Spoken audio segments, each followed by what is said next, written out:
네, 오늘 말씀 살펴보도록 하겠습니다. 오늘은 His Story에서 두 번째 종교개혁에 대해서 우리가 말씀 한번 살펴볼게요. 자, 갈라디아서 2장 16절 20절 두 말씀입니다. 자, 목사님이 가지고 있는 성경은 신약 성경이에요. 갈라디아서는 구약이 아니라 신약에 있습니다. 신약 성경 갈라디아서. 자, 로마서, 고린도전서, 고린도후서, 그 다음이 갈라디아서예요. 304페이지. 304페이지.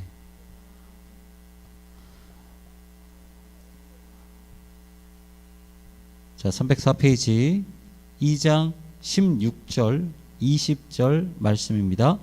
먼저 16절 말씀 같이 읽도록 할게요. 목사님하고 같이 읽겠습니다. 시작. 사람이 의롭게 되는 것은 율법의 행위로 말미암음이 아니요 오직 예수 그리스도를 믿음으로 말미암 우리도 그리스도 예수를 믿나니 이는 우리가 율법의 행위로서가 아니고 그리스도를 믿음으로써 의롭다함을 얻으려 함이라. 율법의 행위로서는 의롭다함을 얻을 육체가 없느니라. 20절 말씀입니다. 내가 그리스도와 함께 십자가에 못 박혔나니 그런즉 이제는 내가 사는 것이 아니요 오직 내 안에 그리스도께서 사시는 것이라. 이제 내가 육체 가운데 사는 것은 나를 사랑하사 나를 위하여 자기 자신을 버리신 하나님의 아들을 믿는 믿음 안에서 사는 것이라. 아멘. 다시 한번 기도합니다. 사랑이 많으신 하나님, 거룩하신 말씀 앞에 섭니다. 특별히 주님, 교회사를 바라보며 하나님께서 어떻게 우리 신앙의 선배들을 통해서 이 땅을 일으키시고 그리고 부패한 그 교회를 다시 한번 세우셨는지 말씀을 통해 우리가 듣고 배웁니다. 바로 원하는 것은 말씀을 통해서 우리 사랑하는 친구들, 그들의 인생, 그들의 삶이 먼저 개혁이 일어나게 하여 주시옵시고 우리 사랑하는 친구들을 위해서 교회와 이 땅 그리고 열방이 개혁될 수 있도록 새롭게 될 수 있도록 인도하여 주시옵소서. 오늘도 거룩하신 하나님 아버지 말씀 앞에 설 때 두렵고 떨림으로 서게 하여 주시옵시고 그 말씀의 살아역사심을 경험하는 이 시간이 되게 하여 주시옵소서. 주님 말씀하시옵소서. 저희가 듣겠나이다. 감사드리며 예수님의 이름으로 기도합나이다. 아멘. 자, 오늘은 두 번째 종교개혁 말씀을 나눠보도록 하겠습니다. 자, 지난 시간에 여러분들 이제 어디까지 이제 기억을 하실지 모르겠지만 마지막에 목사님이 이런 말씀을 드렸어요. 지난주 우리가 초대교회에 대해서 이렇게 말씀을 나누고 늘 예수님께서 33년에 승천하셨던 그 기준으로 삼으면 대략 한 300년 동안 콘스탄티누스 대제가 이제 로마의 국교로 기독교를 이제 공인하기 전까지 한 300년 동안 많은 박해가 있었다 그랬고요. 그리고 제일 마지막에 목사님이 이런 말씀을 드렸어요. 그러면서 교회는 로마 가톨릭 교회로 세워지고 성장하기 시작했다라고 마지막으로 여러분들께 말씀을 드렸습니다. 그 이후로 교회가 어떤 모습으로 변화되었는지 그리고 왜 종교개혁이 일어났는지에 대해서 우리가 말씀을 좀 한번 나눠보려고 해요. 자, 세월이 점점 지났어요. 국교가 이제 국교로 공인이 되고 나서 교회가 점점 지나면서 이 교회가 힘이 생기기 시작을 했고 그리고 권력이 생기기 시작을 했어요. 어느 정도였냐면 이때 당시에 이 왕이 즉위하기 위해서는 교황청의 허락을 받아야 될 정도로 왕권보다 교황의 지위와 권력이 훨씬 더 높았을 때가 바로 이때입니다.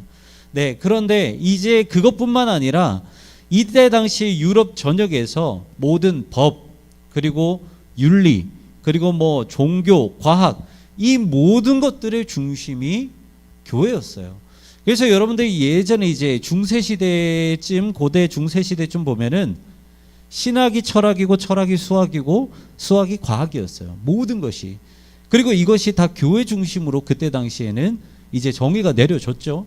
그러다 보니까 이 교회가 가지고 있었던 힘이 너무나도 막강한 거예요. 그래서 여러분들 이제 한 번쯤은 들어보셨을 거예요. 교황 무오설이라는 그런 말, 얼토당토 안 되는 그 말이 나올 정도로 교회가 힘을 얻게 됩니다. 그런데 이렇게 이 교회가 막강한 교회가 이 권력이 흔들리는 사건이 있어요. 자, 여러분들 이 사건을 좀 한번 잘 봤으면 좋겠어요. 두 가지를 말씀을 드릴 거예요. 첫 번째는 신대륙 발견과지의 지동설인데 이때 당시에 교회에서 이제 정의 내린 그것이 무엇이냐면 지동설이 아니라 지구를 중심으로 모든 것이 움직인다는 지동설 말고 어떤 설이에요? 천동설이 이제 교회의 주장이었어요. 그리고 저기 수평선 저기 바다 끝에는 낭떠러질 것이다라는 주장이 교회의 주장이었어요. 그런데 여러분들 아는 것처럼 이 천동설이라는 것이 누구 때문에 이렇게 뒤집히게 됐죠? 코페르니쿠스, 그리고 그 뒤에는 갈릴레이에서 뒤집어지고 지동설이 오히려 더 맞다라는 주장이 생기기 시작했고요. 그리고 신대륙 발견, 저 끝이 낭떠러지가 아니구나라고 신대륙을 발견을 하면서 모든 이제 주장과 모든 이 과학적 증거가 뒤집어지는, 그것은 또 누구에 의해서 발견됐나요? 신대륙? 콜럼버스에 의해서 발견됐죠. 이 사건, 이 중심 사건으로 인해서 점점 교회의 권위가 무너지기 시작을 했던 거예요. 하지만 이런 이제 확실한 그런 증거가 있음에도 불구하고 교회는 자기의 능력을 가지고 권력을 가지고 종교 재판을 열어서 그들을 오히려 정죄를 하죠.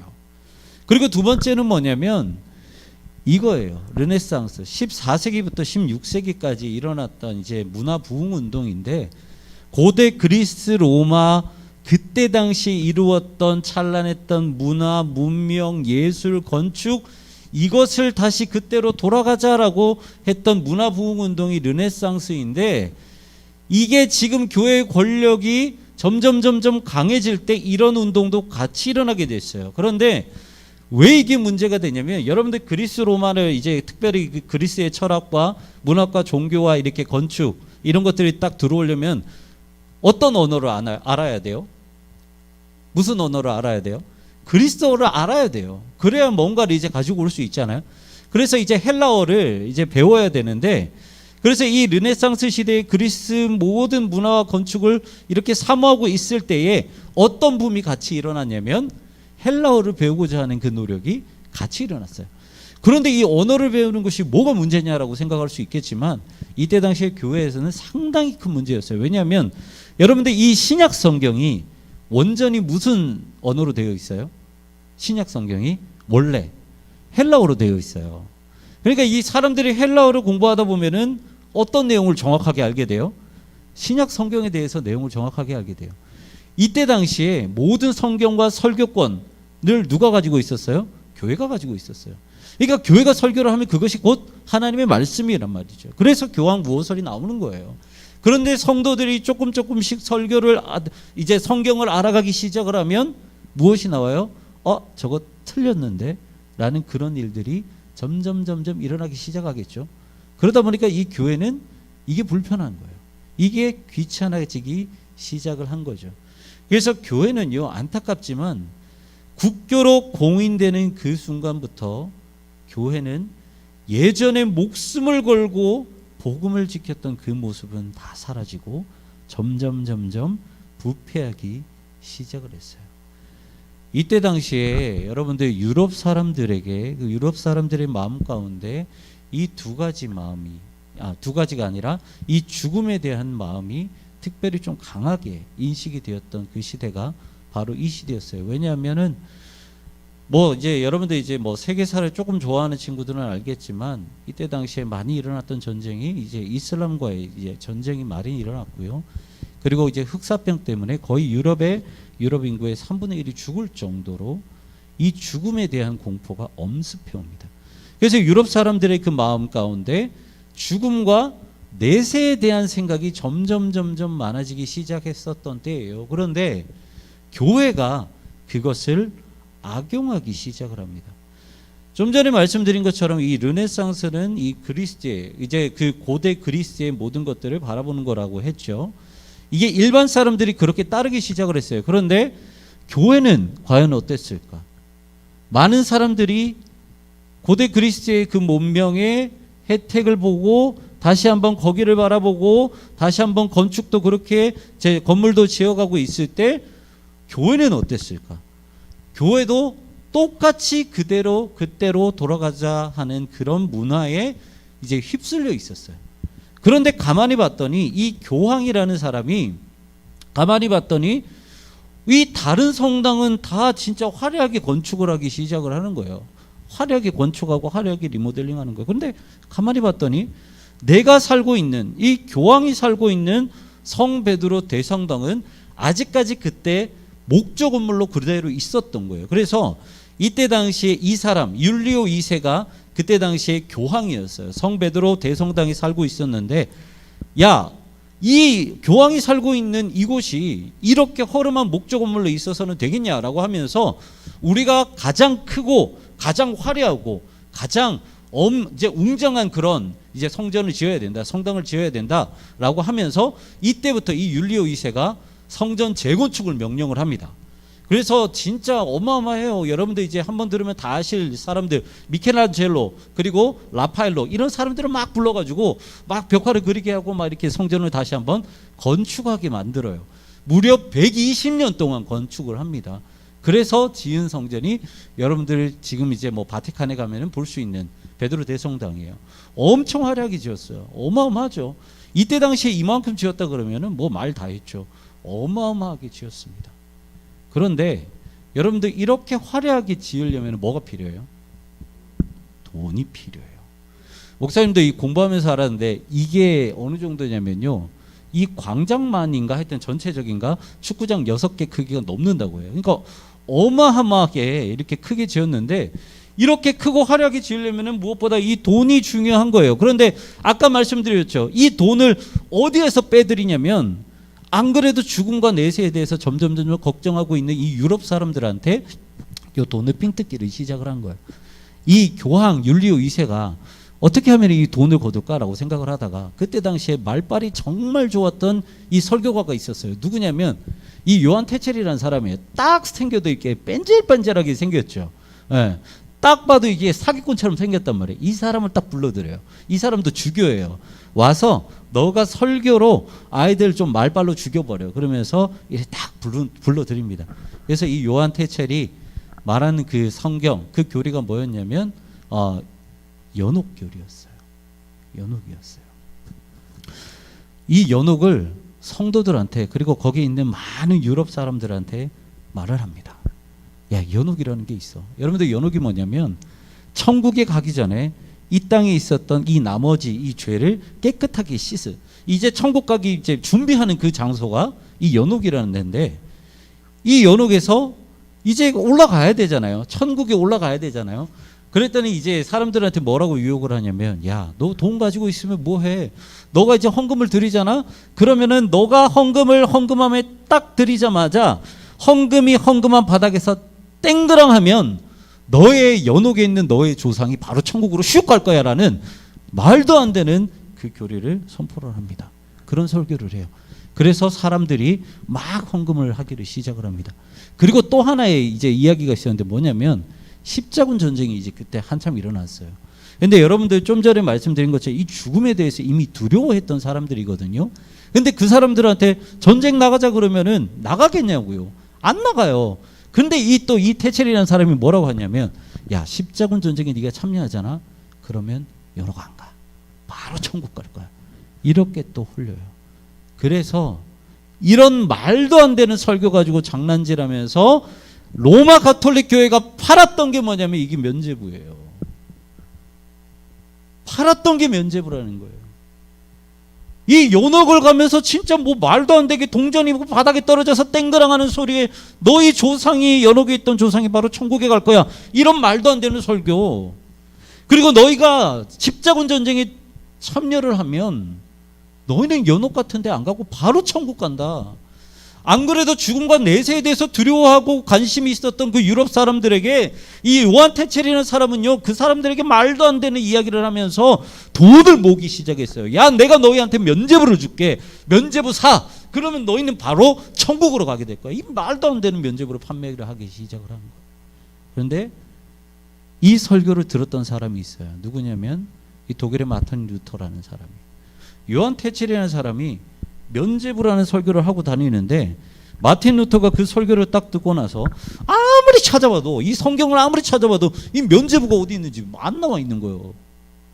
이게 헌금이 뭐 어떻게 떨어지면 뭐 천국에 가니 마니 십자군 한마디도 안 나오는 거예요. 그래서 이때 당시에 이 마틴 루터가 독일의 비텐부르크라는 그런 신학대학 교수였었어요. 자기 제자들을 이렇게 부릅니다. 불러서 이렇게 말을 해요. 야, 우리 면죄부에 대해서 한번 세미나를 해보자. 그래서 세미나 주제를 95개의 조항으로 따다다다닥 나눕니다. 그리고 나서 우리가 이 95개조 조항을 가지고 세미나를 하겠습니다라고 해서 비텐베르크 대학 안에 있는 교회 정문에 딱 붙여요. 딱 붙였는데 그게 어떻게 생겼냐면 이렇게 생겼어요. 이제 비텐베르크 교회 정문인데 거기에 이렇게 된 95개조 학문을 딱 붙였어요. 목사님도요. 지금까지 어떻게 알았냐면 이 마틴 루터라는 사람이 면죄부를 딱 듣고 나서 이거는 말도 안 되는 소리야 라고 생각하면서 막 이렇게 저항하고 반항하고 진취적으로 그냥 못을 막 땅땅땅 박은 줄 알았는데 그게 아니었더라고요. 이 사람은, 이 마틴 루터라는 사람은 이런 짓을 한두 번 했던 사람이 아니었어요. 그러다 보니까 이 95개조 반박문을 딱 붙였는데 당연히 관심이 있겠어요, 없겠어요? 대학교에서는 관심이 없었던 거예요. 얘가 한두 번 이런 짓을 했던 사람이 아니었기 때문에 또 이러는가 보다 생각을 했는데 문제는 뭐냐면 어떤 사람이 이거를 가지고 와서 인쇄를 해서 유럽 전역에 다 뿌려버린 거예요.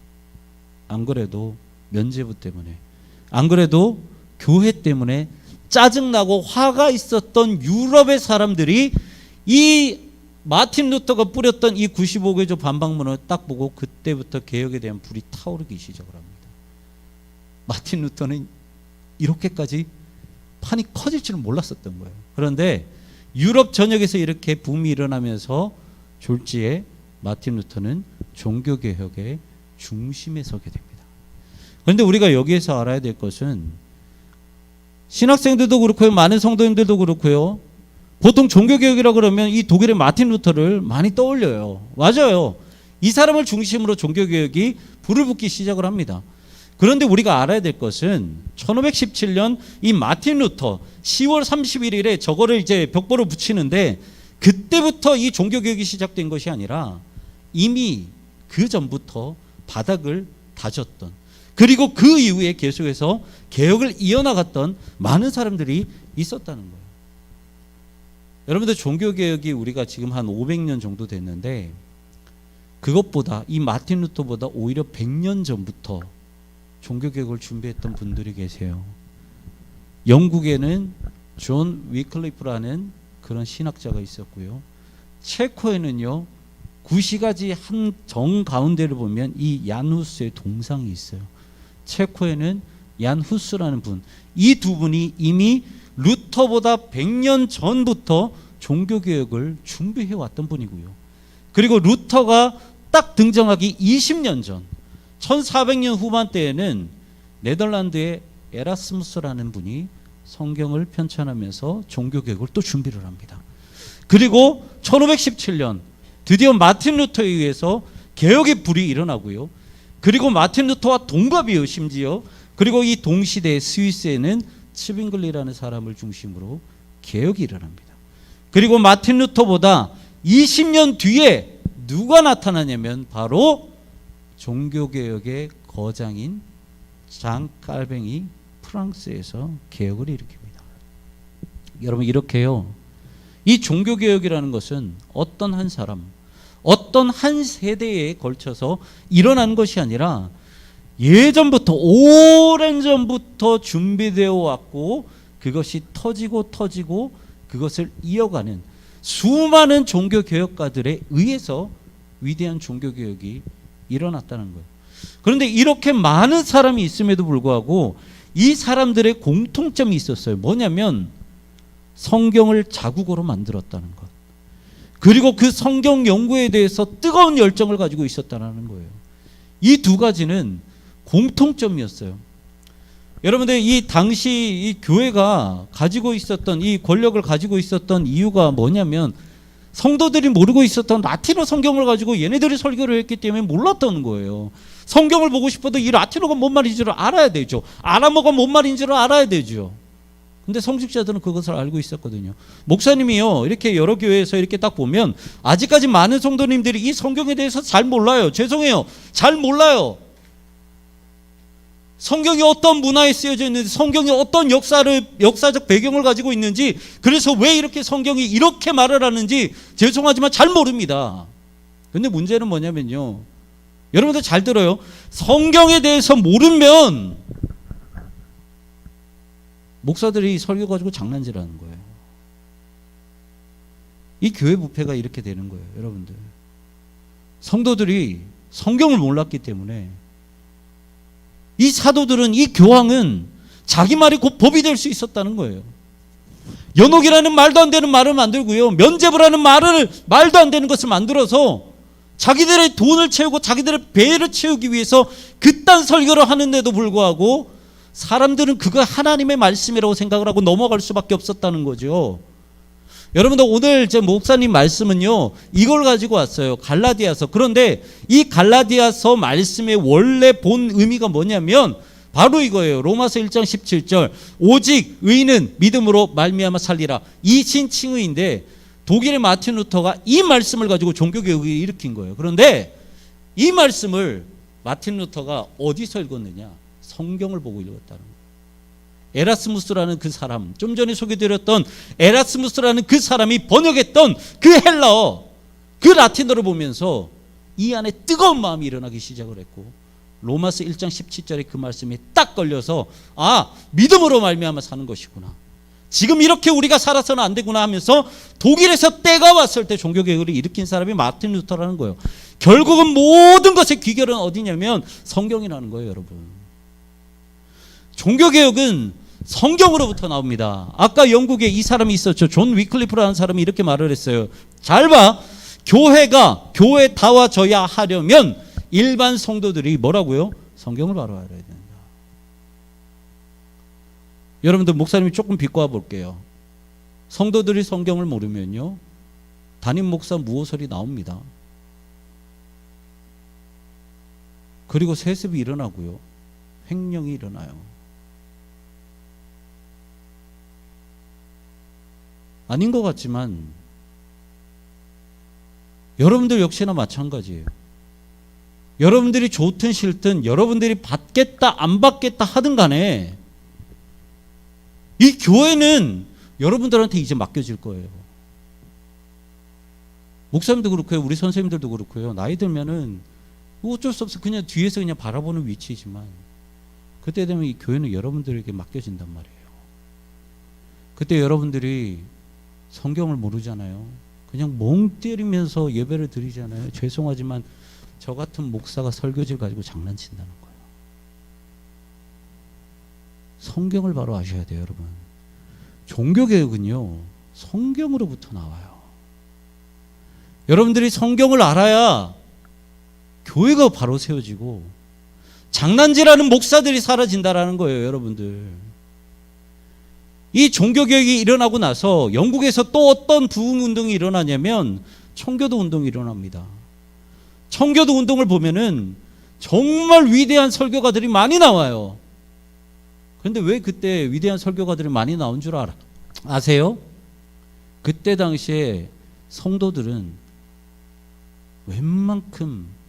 웬만한 교수만큼, 웬만한 신학자만큼 성경에 대해서 빠삭히 알았기 때문에 성도가 그렇게 성경에 대해서 바로 아는데, 목사가 강단에 올라가서 어떻게 설교 가지고 장난치냐고. 장난 못 쳐요. 목사님 마음만 먹으면 있잖아요, 죄송하지만 52주 그냥 날로 먹을 수 있어요. 근데 여러분들이 성경을 바로 알잖아요, 목사님이 장난 못 쳐. 그런 교회가 되셔야 된다는 거예요. 우리나라에도 이 말씀에 대한 그 간절함이 넘쳤을 때가 있었어요. 언제냐면 1906년이에요. 1906년 평양 장대현 교회라는 곳에서 사경회가 시작이 됩니다. 여름 8월에.